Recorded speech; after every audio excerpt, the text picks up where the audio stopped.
In the cold, dark waters of the Norwegian fjords a beast lay sleeping, not a creature of myth, but of steel and fire, a 52,000-ton Leviathan, forged in the shipyards of the Third Reich, a weapon of such immense power that its very existence warped the course of the Second World War. She was the Tirpitz, sister ship to the infamous Bismarck, and for 3 long agonizing years, she was the single greatest strategic problem facing the Allied navies.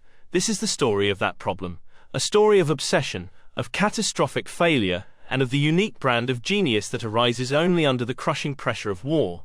It is the story of how, on November 12, 1944, a handful of determined men in uniquely modified aircraft flew towards an impossible target, to deploy an impossible weapon, and end the reign of the lonely Queen of the North.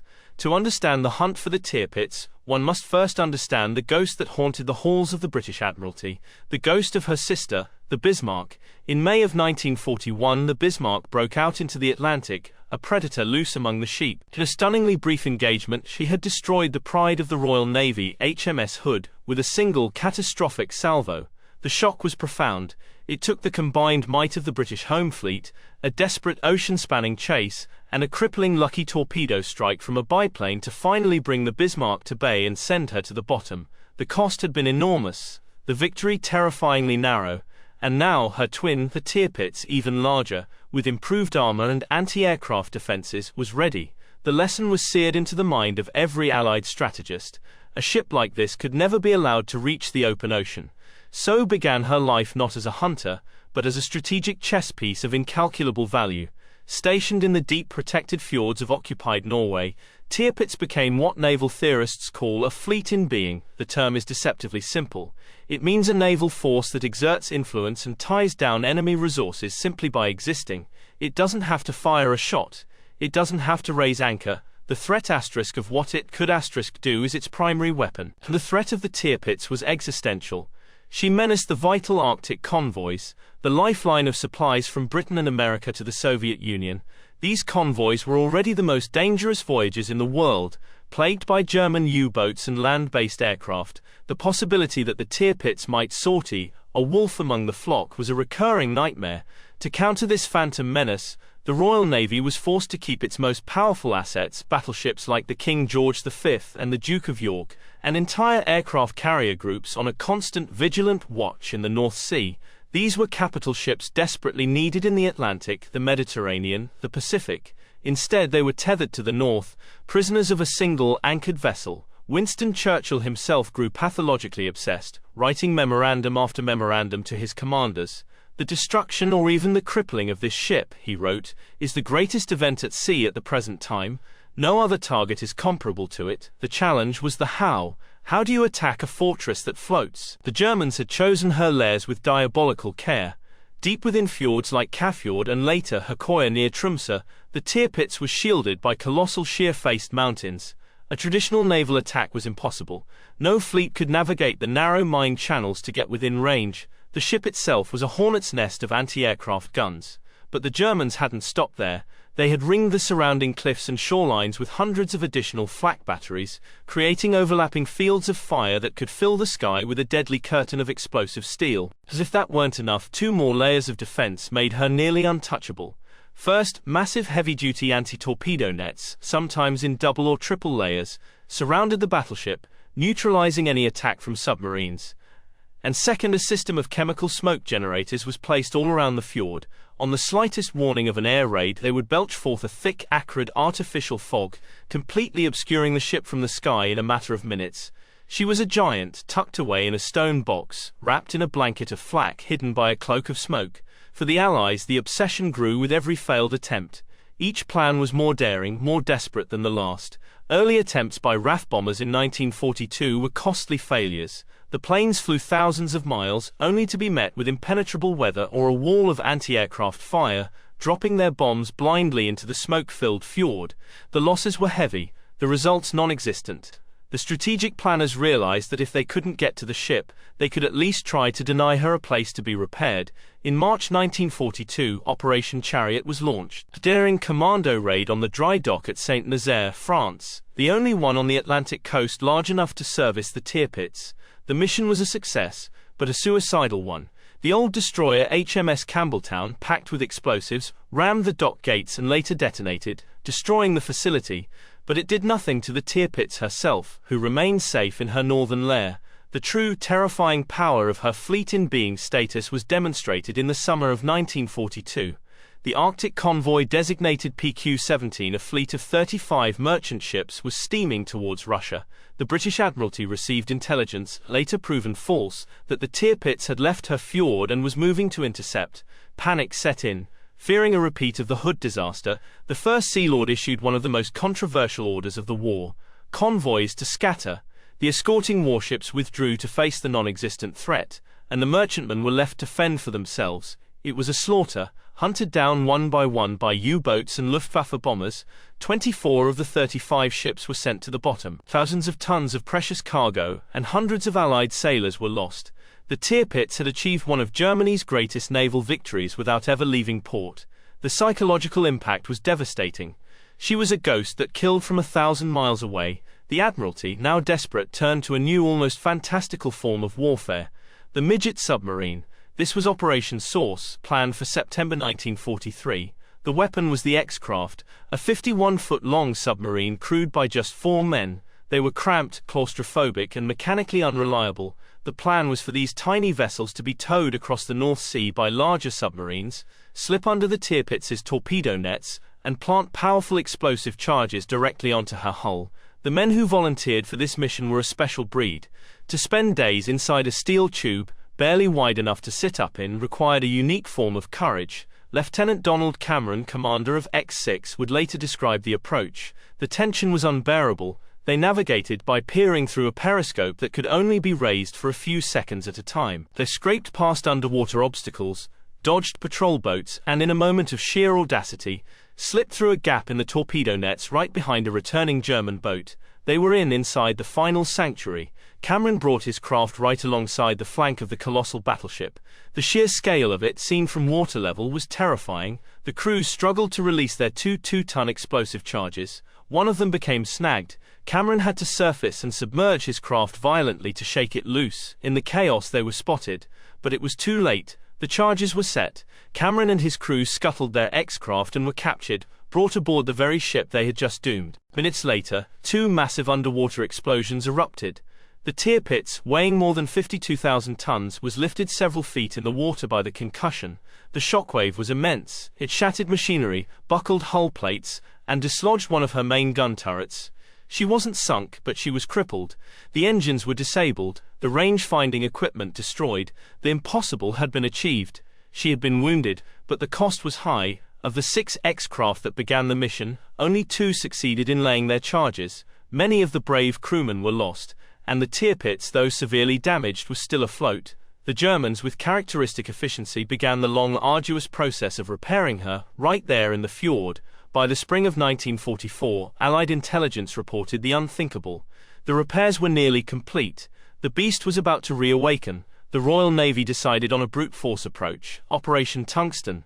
This would be the largest ever airstrike launched by the Fleet Air Arm. A force of 40 Fairey Barracuda dive bombers, escorted by 80 fighters, would attack in 2 waves from a fleet of aircraft carriers.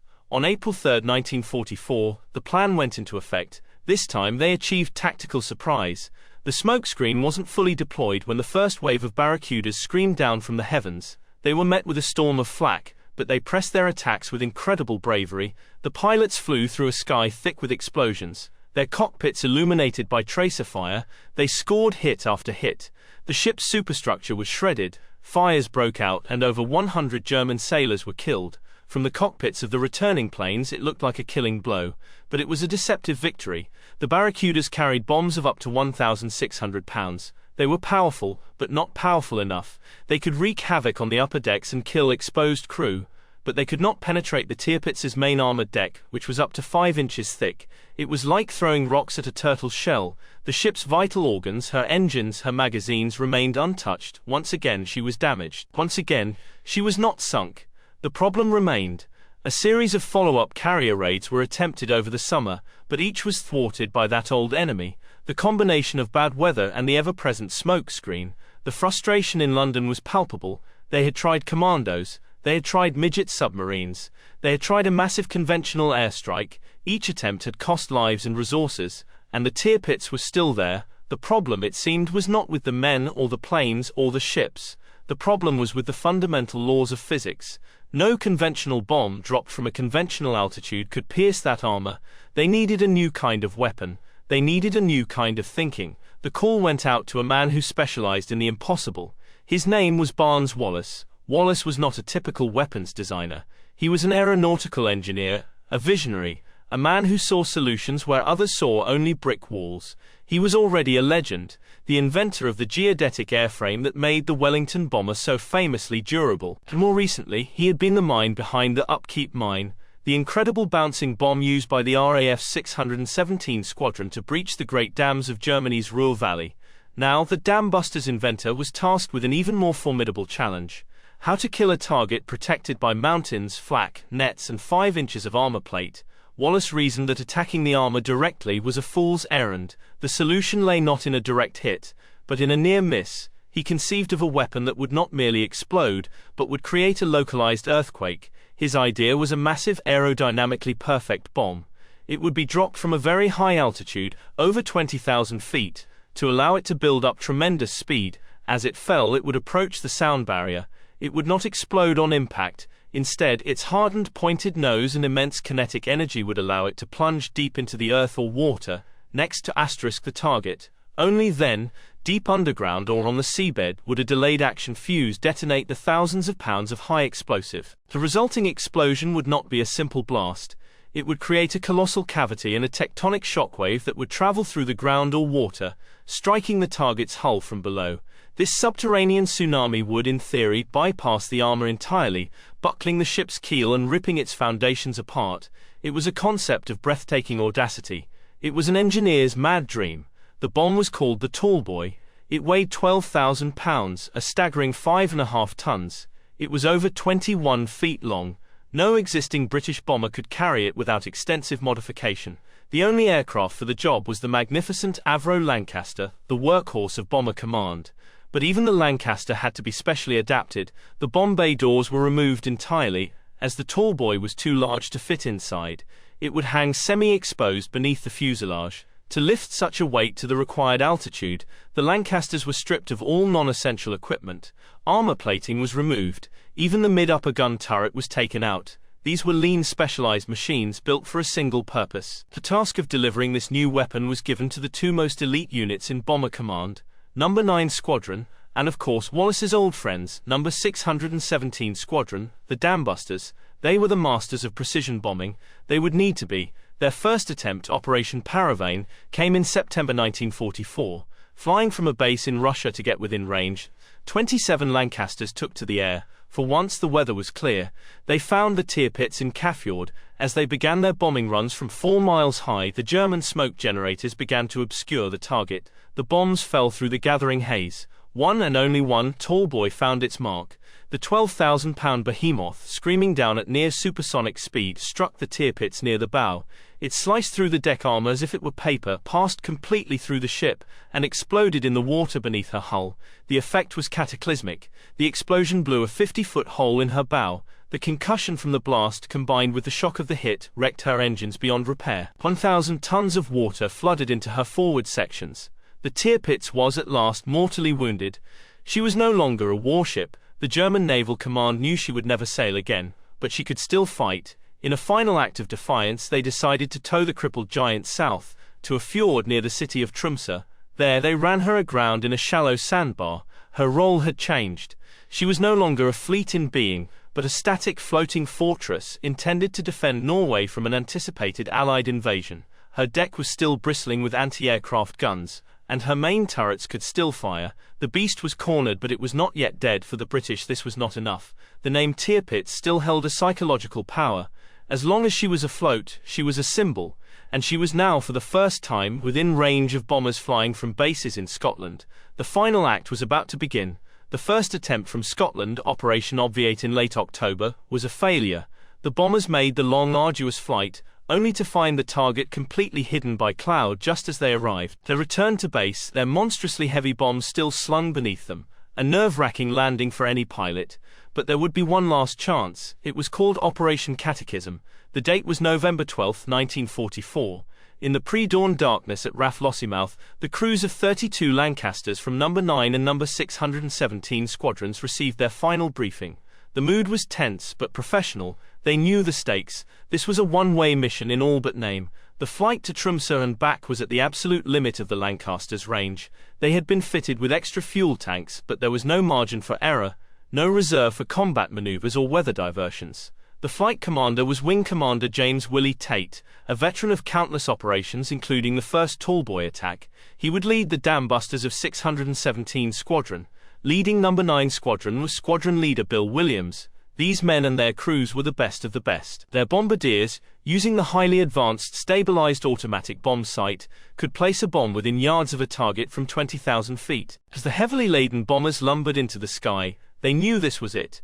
The culmination of a 3-year obsession. The long flight over the Norwegian Sea was cold and silent, each man alone with his thoughts. They flew in loose formation, the sound of their 4 Merlin engines a constant roar. For the navigators it was a supreme test, plotting a course over a vast featureless ocean towards a tiny sliver of coastline. As they approached the Norwegian coast, the weather reports came in. It was clearer over Tromsø. There was a collective silent sigh of relief. This time there would be no clouds, no smoke. This time the beast would have nowhere to hide. Flying up the fjord they saw her, Herøya Island, and there she was, the Tirpitz, aground in the shallows, looking strangely vulnerable from this height. As the lead aircraft approached, the German defences erupted, the sky filled with the dark puffs of heavy flak. From the deck of the battleship itself, her own guns joined the barrage, their traces reaching up like fiery fingers. Tate's Lancaster was first. He began his bombing run, the aircraft held steady as a rock by the pilot despite the chaos outside. In the nose, the bombardier lay on his stomach, his eye pressed to the sight, calmly calling out corrections. The fjord, the mountains, the great grey ship, it all slowly converged in his viewfinder. At the perfect moment he pressed the release. "Bomb gone," he said, his voice steady over the intercom. The 12,000-pound Tallboy fell away. For a moment the Lancaster, suddenly 5.5 tons lighter, leaped upwards. Tate banked the aircraft hard to give his rear gunner a view, and to get clear of the target. All across the sky, other Lancasters were doing the same, their bomb aimers patiently waiting for their moment. What happened next was witnessed by dozens of men, but described by all as almost surreal. The Tallboys, glinting in the morning sun, screamed down towards the Tirpitz. The first bombs were near misses, landing in the shallow water beside the ship.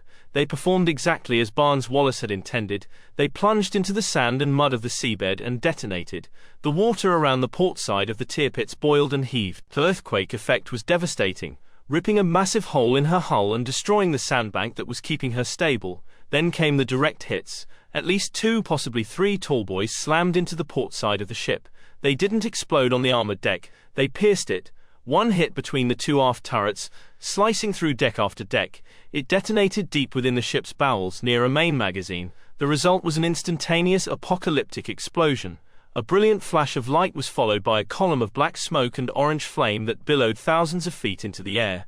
The sea turret, a colossal structure of steel weighing hundreds of tons, was blown clean off the ship and hurled through the air. The entire midsection of the great battleship was ripped open.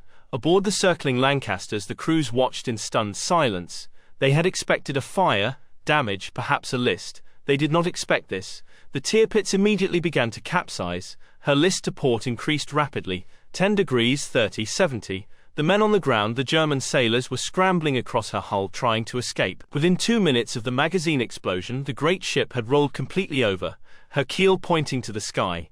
She settled into the mud, a giant steel tombstone. The silence on the bomber intercoms was broken by Tate's voice, clipped and professional. Target destroyed, mission accomplished. Returning to base, the reign of the Tirpitz was over. The flight back was long and quiet. The men were exhausted, drained of adrenaline. They had done it, they had killed the beast. But there was no wild celebration. There was only a profound sense of completion, of a job finally definitively done. Of the 950 German crewmen aboard the Tirpitz that morning, over half were lost. Many trapped inside the overturned hull. For weeks, rescue teams could hear the desperate tapping of men trapped in air pockets, a grim postscript to the battle. The news of the sinking flashed across the world. In London, the Admiralty could finally stand down its Northern Watch. The battleships and carriers held hostage for 3 years were now free to join the final push against the Axis powers. The threat to the Arctic convoys was gone. The strategic nightmare was finally over. The sinking of the Tirpitz was more than just the destruction of a ship. It was a watershed moment in the history of warfare. It was the definitive end of the age of the battleship, the ultimate symbol of naval power for centuries. A weapon that had cost millions of man-hours and a nation's treasure to build had been destroyed in minutes by a handful of aircraft. The future belonged to air power, and it was a triumph of a unique partnership. The courage of the air crews who flew into the heart of the fire, the robust perfection of the Avro Lancaster, and the unorthodox genius of one man, Barnes Wallis, who dreamed of a bomb that could create an earthquake. So to the quiz question posed at the beginning of our story, what impossible piece of engineering did the Allies use to finally sink the Tirpitz? It wasn't a bigger gun, or a faster ship. It was an idea. The idea that you didn't have to break down the door if you could simply shake the foundations to dust. The impossible piece of engineering, born from years of failure and frustration, was a bomb that behaved less like an explosive, and more like a force of nature. A 12,000-pound aerodynamically perfect earthquake-creating projectile of vengeance. It was called the Tallboy, and on November 12, 1944, it finally closed the book on the lonely Queen of the North. Her rusted, overturned hull would remain in the fjord for years after the war, a silent monument to the beast that once held a navy captive, and to the men who flew to the ends of the earth to destroy her.